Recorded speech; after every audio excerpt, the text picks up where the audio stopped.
The Book of Nahum. Nahum, chapter 1. A prophecy concerning Nineveh. The book of the vision of Nahum, the Elkoshite. The Lord is a jealous and avenging God. The Lord takes vengeance and is filled with wrath. The Lord takes vengeance on his foes, and vents his wrath against his enemies. The Lord is slow to anger, but great in power. The Lord will not leave the guilty unpunished.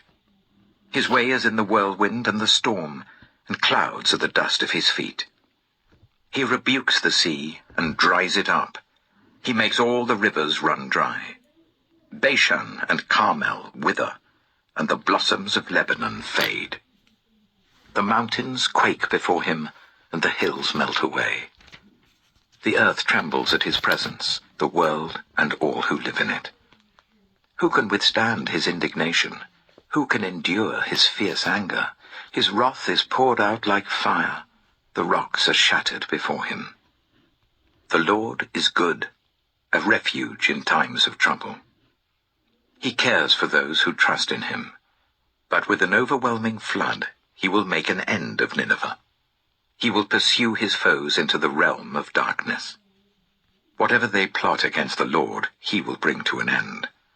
Trouble will not come a second time.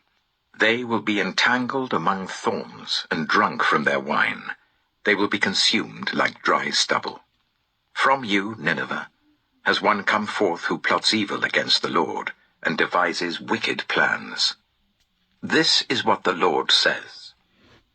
Although they have allies and are numerous, they will be destroyed and pass away. Although I have afflicted you, Judah, I will afflict you no more. Now I will break their yoke from your neck and tear your shackles away. The Lord has given a command concerning you, Nineveh. You will have no descendants to bear your name. I will destroy the images and idols that are in the temple of your gods. I will prepare your grave, for you are vile. Look, there on the mountains, the feet of one who brings good news, who proclaims peace. Celebrate your festivals, Judah, and fulfill your vows. No more will the wicked invade you. They will be completely destroyed. Nahum chapter 2. An attacker advances against you, Nineveh. Guard the fortress, watch the road, brace yourselves, marshal all your strength. The Lord will restore the splendor of Jacob, like the splendor of Israel, though destroyers have laid them waste and have ruined their vines. The shields of the soldiers are red, the warriors are clad in scarlet. The metal on the chariots flashes, on the day they are made ready. The spears of juniper are brandished. The chariots storm through the streets, rushing back and forth through the squares. They look like flaming torches. They dart about like lightning. Nineveh summons her picked troops, yet they stumble on their way. They dash to the city wall. The protective shield is put in place. The river gates are thrown open, and the palace collapses. It is decreed that Nineveh be exiled and carried away. Her female slaves moan like doves and beat on their breasts. Nineveh is like a pool whose water is draining away. Stop, stop, they cry, but no one turns back. Plunder the silver, plunder the gold. The supply is endless, the wealth from all its treasures. She is pillaged, plundered, stripped. Hearts melt, knees give way, bodies tremble, every face grows pale. Where now is the lion's den, the place where they fed their young, where the lion and lioness went, and the cubs, with nothing to fear? The lion killed enough for his cubs and strangled the prey for his mate, filling his lairs with the kill and his dens with the prey. I am against you, declares the Lord Almighty. I will burn up your chariots in smoke, and the sword will devour your young lions. I will leave you no prey on the earth. The voices of your messengers will no longer be heard. Nahum chapter 3. Woe to the city of blood, full of lies, full of plunder, never without victims.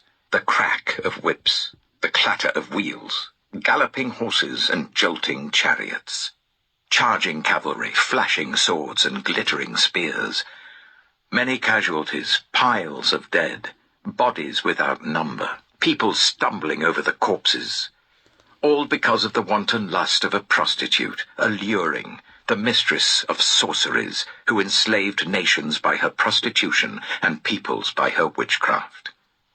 I am against you, declares the Lord Almighty. I will lift your skirts over your face. I will show the nations your nakedness, and the kingdoms your shame. I will pelt you with filth. I will treat you with contempt and make you a spectacle. All who see you will flee from you and say, Nineveh is in ruins. Who will mourn for her? Where can I find anyone to comfort you? Are you better than Thebes, situated on the Nile with water around her? The river was her defense, the waters her wall. Cush and Egypt were her boundless strength. Put and Libya were among her allies. Yet she was taken captive and went into exile. Her infants were dashed to pieces at every street corner. Lots were cast for her nobles, and all her great men were put in chains. You too will become drunk. You will go into hiding and seek refuge from the enemy. All your fortresses are like fig trees with their first ripe fruit. When they are shaken, the figs fall into the mouth of the eater. Look at your troops. They are all weaklings. The gates of your land are wide open to your enemies. Fire has consumed the bars of your gates. Draw water for the siege. Strengthen your defenses. Work the clay. Tread the mortar. Repair the brickwork. There the fire will consume you. The sword will cut you down, and it will devour you like a swarm of locusts. Multiply like grasshoppers. Multiply like locusts. You have increased the number of your merchants, till they are more numerous than the stars in the sky. But like locusts, they strip the land and then fly away. Your guards are like locusts, your officials like swarms of locusts that settle in the walls on a cold day. But when the sun appears, they fly away, and no one knows where. King of Assyria, your shepherds slumber, your nobles lie down to rest. Your people are scattered on the mountains, with no one to gather them. Nothing can heal you. Your wound is fatal. All who hear the news about you clap their hands at your fall. For who has not felt your endless cruelty?